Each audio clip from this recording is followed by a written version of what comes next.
Ndugu zangu, anwani ya hotuba ya leo itakuwa inasema ulazima wa tauba juu ya mwanadamu na hasa juu ya Muislamu. Ndugu zangu katika imani, kwa nini tunaiita mada hii leo?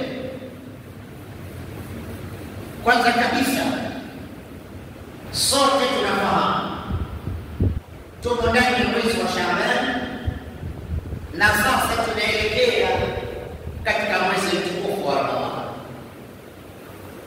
na miongoni mwa majina ya mwezi wa Ramadhani ni shahru tauba, mwezi wa kutubia kwa Allah. Fakana wajibu ala kulli muslim an yakuna min almustaidina bitauba, ni wajibu wa kila Muislamu kujiandaa kutubia kwa Allah tabaraka wa taala, kwa sababu ni fursa Allah tabaraka wa taala alituletea. Lakini jambo la pili, maisha yetu ya leo yana changamoto nyingi. Vipato vyetu vya leo vina maswali mengi, ibada zetu za leo zina changamoto nyingi, kiasi ambacho wakati mwingine tunashindwa kujali kwamba haya ameyaharamisha Allah,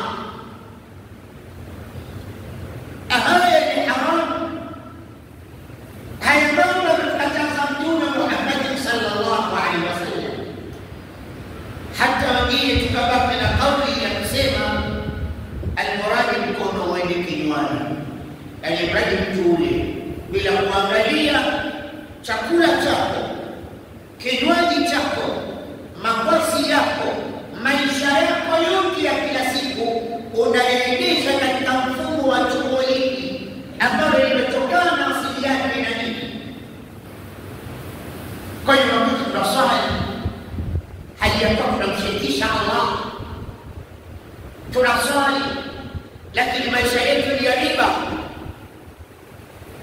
tunaswali mazina fi irtikabi al-kabair wa al-dhunub, tunaswali lakini bado tunayafanya madhambi makubwa haramaha Allah tabaraka wa taala, ambaye ameharamisha Allah na mtume wake Muhammad sallallahu alaihi wasallam. Nakhtalitu baina al-ma'siyah wal ibada, tunachanganya baina ya ibada na maasi. Leo kuna baadhi ya Waislamu yusalluna min Ramadhani ila Ramadhani, wapo Waislamu ambao wanasali Ramadhani mpaka Ramadhani, na wapo baadhi ya Waislamu wanasali Eid mpaka Eid, na wapo baadhi ya Waislamu wanasali Ijumaa mpaka Ijumaa. Hadha fi'lu,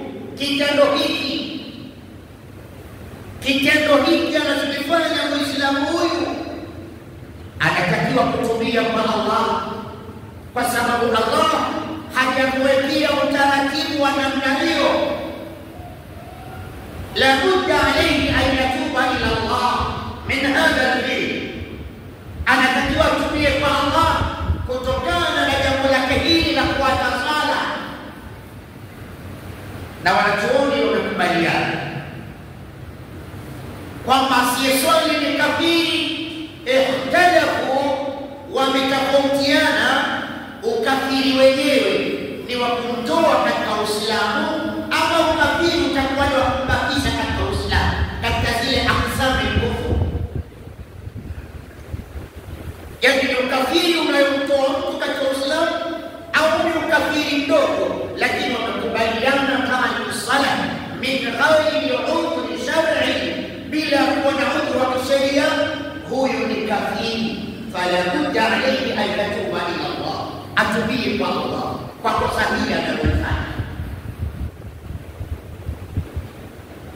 Tunasema haya kwa sababu kuna watu leo hawana habari na sala, wanaendelea na shughuli zao kama kawaida. Lakini pia kama tulivyosema katika Ijumaa zilizopita, kuna watu leo wanaishi na ibada, hawataki kuoa, wanaswali lakini wana ibada, wanaswali wana michapuko, wanasubiri mwezi wa Ramadhani ufike, sema sasa tunafanya tauba, na baada ya mwezi wa Ramadhani kisha tunauliana. Ndugu yangu katika imani, jambo hili analichukia Allah, kwa sababu Allah hajaharamisha zina mwezi wa Ramadhani peke yake, bali zina ni haram yaumia.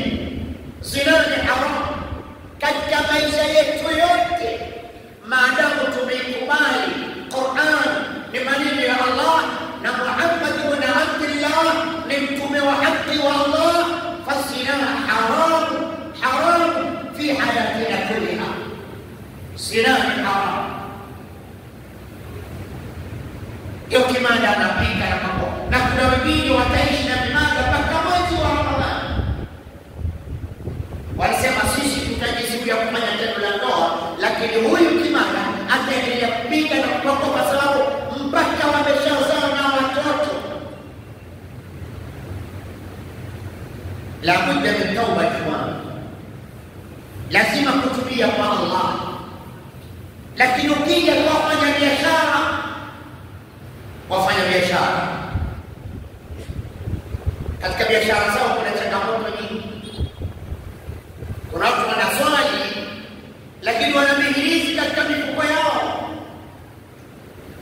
wametimia madude katika maduka yao, wamefunga maduasha katika maduka yao, katika vipango vyao, kwa ajili ya kuleta wateja, kwa ajili ya kujizuia na tunaulete.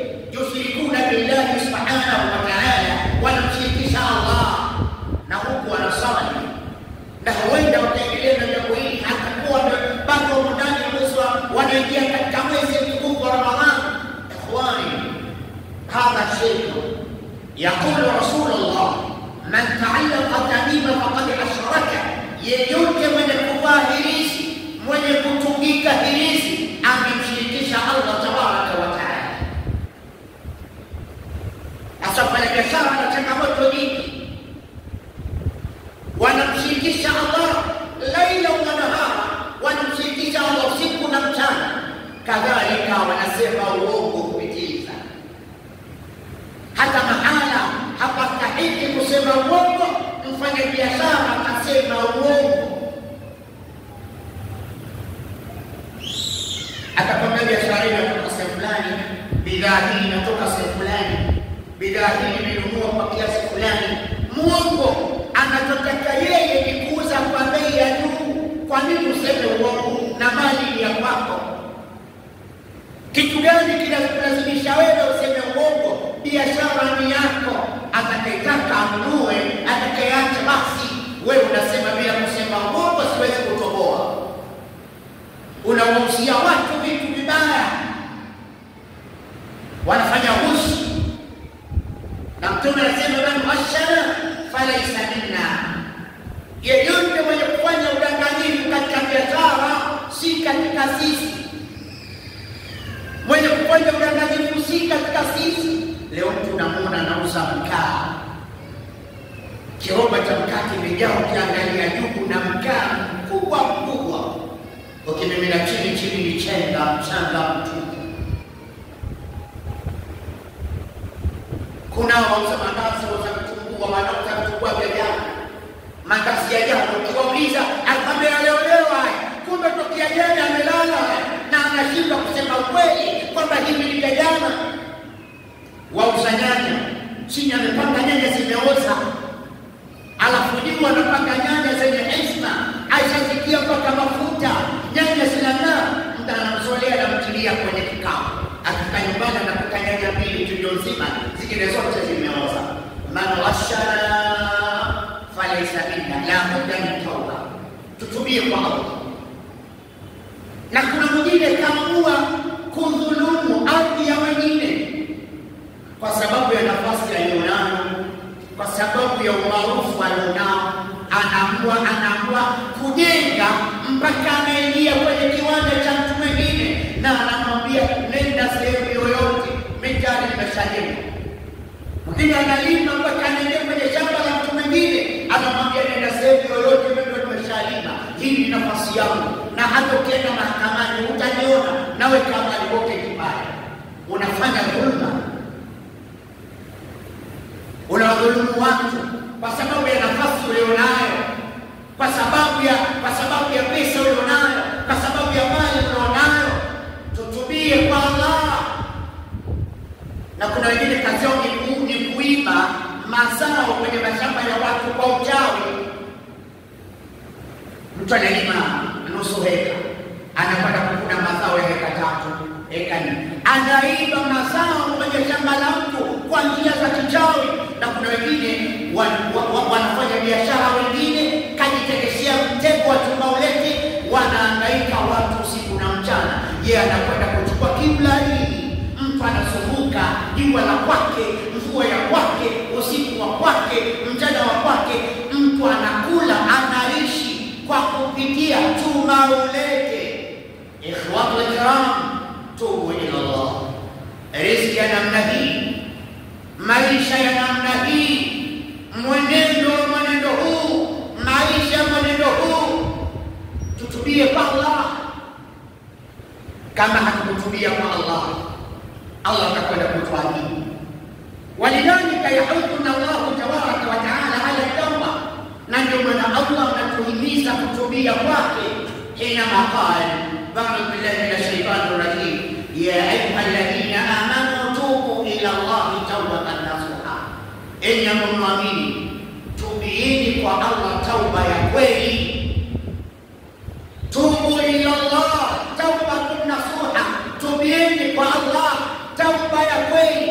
Qala Thawri, amesema Imam Thawri an Simak an Nu'man an Umar, at-tawbatu nasuha an yatuba min adh-dhanbi thumma la yuridu an ya'uda fihi. Maana ya tawbatu nasuha ni mtu kutubia kutokana na dhambi alokuwa akifanya na kisha asirudie tena, asirudie tena. Sio leo watu wanapeana muda na vimada wao, mwezi wa Ramadhani wakisha wanarudiana. Kuna baadhi ya Waislamu leo mpaka nguruwe wanakula mwezi wa Ramadhani, ukisha unaona kama wamekuwa Waislamu wazuri. Siku ya Eid unawakuta wanakula nyama nguruwe na wanakunywa pombe, alafu hawa wanaonekana ni Waislamu. Mnautukanisha Uislamu, mnaudhalilisha Uislamu, mnaudhoofisha Uislamu, mnaomba kusa maadui wa Uislamu kusema Uislamu ni mbaya. Pamoja kuwa tunafanya zile adhkari, tubu alaina ya Rabbi, tubu alaina ya Tawwab. Yani mtu anasema hivyo baba anaruka usiku. Hii sio tauba. Tubu ila Allah, tubieni kwa Allah taubatan nasuha, tauba ya kweli. Qala Abu al-Ahwas an Simak an Nu'man, su'ila Umar aliulizwa ani taubati nasuha, kuhusu maana ya taubatun nasuha, akasema an yatuba ar-rajulu min adh-dhanbi thumma la ya'udu fihi, an yatuba ar-rajulu min al-amali as-sayyi thumma la ya'udu fihi, ni mtu kutubia kwa Allah kutokana na matendo yake machafu, kutokana na matendo yake mabaya, kutokana na matendo yake maovu, alafu asirudie tena. Wa hadha huwa maana tauba, na hii ndiyo maana ya tauba kama walivyosema wanachuoni. At-tauba yarjuu ila Allah tabaraka wa taala bil istighfar wal nadm ala dhanb wa tark al ma'asi wal dhunub. Tauba ni kurejea kwa Allah, kutubia kwa Allah bil istighfar, kwa kumtaka msamaha Allah, wal nadm, na kujuta ala dhambi, juu ya madhambi unayofanya wewe ujute. Watakul maasi wa dhunub, halafu uache na kuacha maasi na uache madhambi na kuazimia kuwa hautarudia tena na kufuata amri za Allah na Mtume Muhammad sallallahu alayhi wasallam. فالله تبارك وتعالى يحثنا على التوبة حينما قال وتوبوا إلى الله جميعا أيها المؤمنون لعلكم تفلحون. تبيني الله إني وجه الله wote ili muweze kufaulu. ففي التوبة الفلاح والفوز.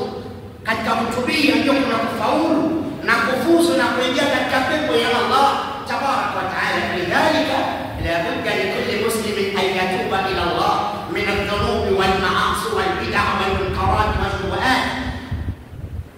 Na madhambi yote ambayo mwanadamu anayafanya mbele ya Allah tabarak wa taala, mimi na wewe tuje mahala tukiri kwamba tumemkosea Allah tabarak wa taala. Sio Allah pekee yake ametuhamasisha kwa kufanya tauba. Hata Mtume Muhammad sallallahu alaihi wasallam katika hadithi ambayo amesimulia imetolewa na Abu Hurairah, hadithi ambayo imepokelewa na Imam Bukhari, akasema Mtume sallallahu alaihi wasallam, wallahi, sikiliza, Mtume sallallahu alaihi wasallam anaanza na kiapo. Nini anakusudia? Taakidu, anatia msisitizo juu ya maneno yake ya kwamba si jambo la kitoto, sio jambo dogo. Kama kusema wallahi, ninamuapa Allah, inni la astaghfirullah fil yawmi akthar min 70 marra. Mimi ninatubia kwa Allah kwa siku zaidi ya mara 70. Ninamtaka msamaha Allah na ninatubia kwa Allah kwa siku zaidi ya mara 70. Katika riwaya Imam Muslim anasema, enyi watu, tubieni kwa Allah na mtake msamaha Allah, hakika mimi ninatubia kwake kwa siku mara 100. Wa hadha rasulullah, huyu mtume wa Allah. Fakaifa ana walid, vipi mimi na wewe? Kila siku macho yetu yanaangalia yaliyo ya haramu, masikio yetu yanaangalia yaliyo ya haramu, masikio yetu yanasikiliza yaliyo ya haramu, ndimi zetu zinatamka yaliyo ya haramu. Tunatakiwa kutaka msamaha Allah kwa kiasi gani? Tunatakiwa kutubia kwa Allah kwa kiasi gani? Tubu ila Allah, lianna fi tauba al-falah wal-fawz bil-janna. Kwa sababu katika kutubia ndio kuna kufaulu na kufuzu kuingia katika pepo ya Allah tabaraka wa taala. Wa sallallahu alaihi wa sallam wa lakum wa astaghfiruhu innahu ghafurur rahim.